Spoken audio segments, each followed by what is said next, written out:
You begin with energy. It feels clean and strong. A new plan, a new notebook, a new idea that finally makes sense. You tell yourself this time is different. For the first few days, maybe even weeks, you show up. You think about it often. You imagine the result. You feel proud that you have started. Then something small happens. You miss a day, or you feel tired, or the excitement quietly fades. You tell yourself you will continue tomorrow. Tomorrow becomes next week. Next week becomes silence. And one day, you realize you have stopped again.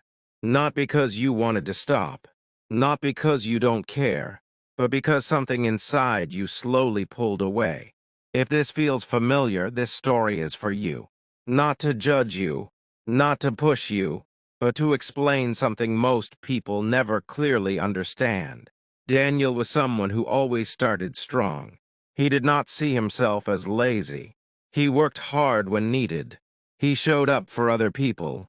But when it came to his own goals, something always broke in the middle. He would start learning a skill. He would register for a course. He would promise himself a new routine. At the beginning, everything felt possible. His mind was clear. His reasons felt solid. But after a while, the weight came. The routine began to feel heavy. The progress felt slow. The excitement turned into pressure.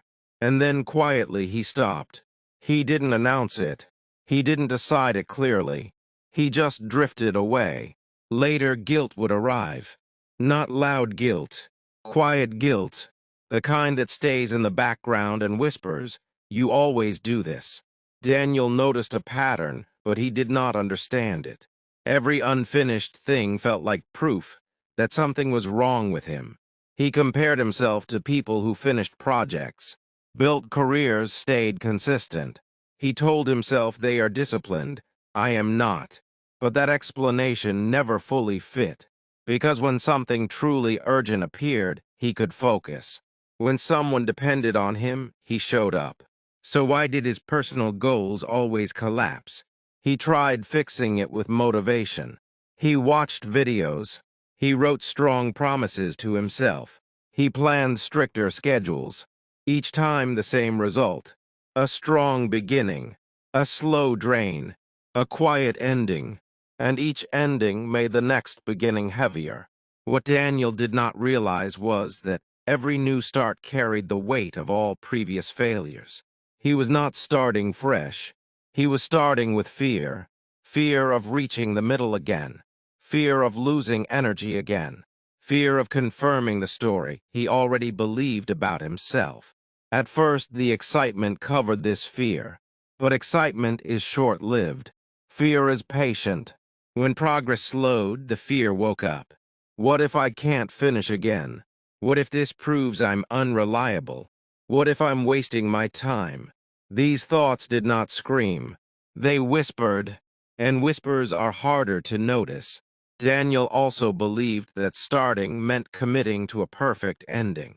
If he started something, he felt pressure to finish it well, to finish it completely, to justify the time and hope he invested.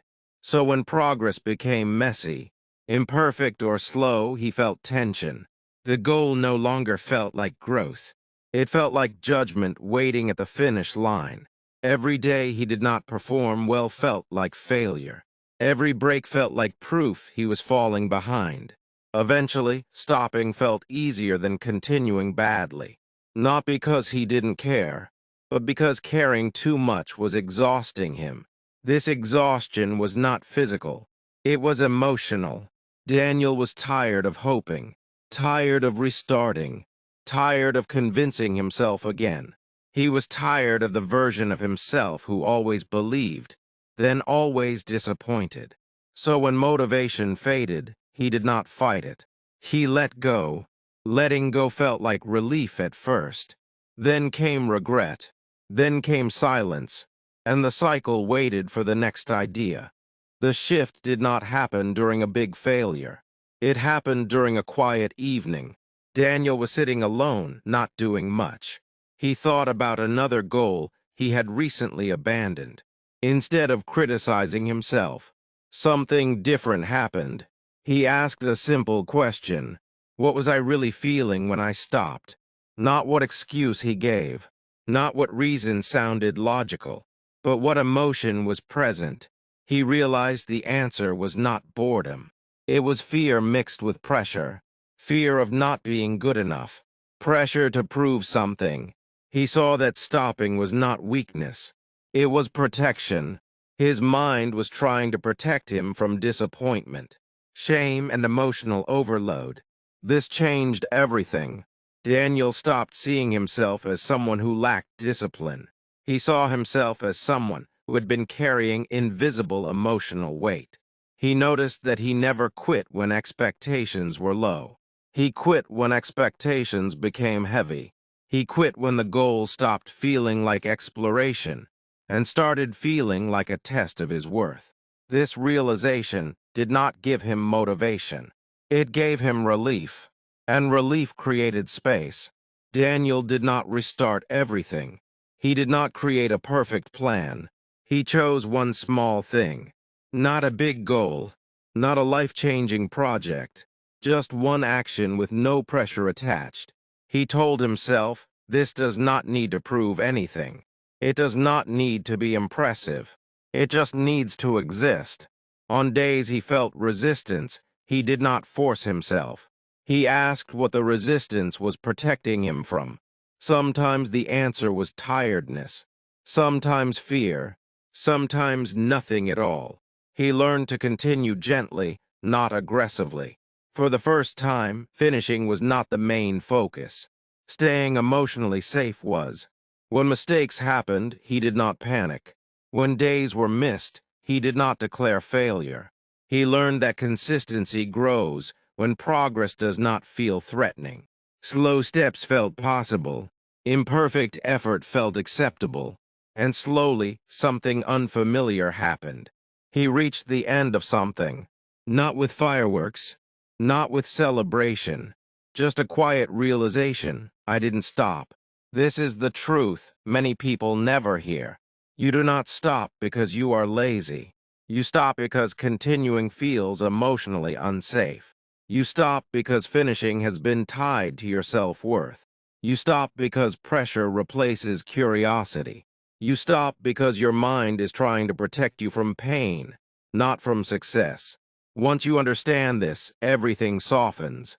You stop fighting yourself. You stop demanding motivation. You begin to work with your emotions instead of against them. Finishing becomes possible not when you push harder, but when you remove the hidden threat around progress. You are not broken. You are responding logically to emotional weight you were never taught to notice. When progress feels safe, when effort is allowed to be imperfect, when the goal no longer judges you, you keep going, and one day, quietly, you finish.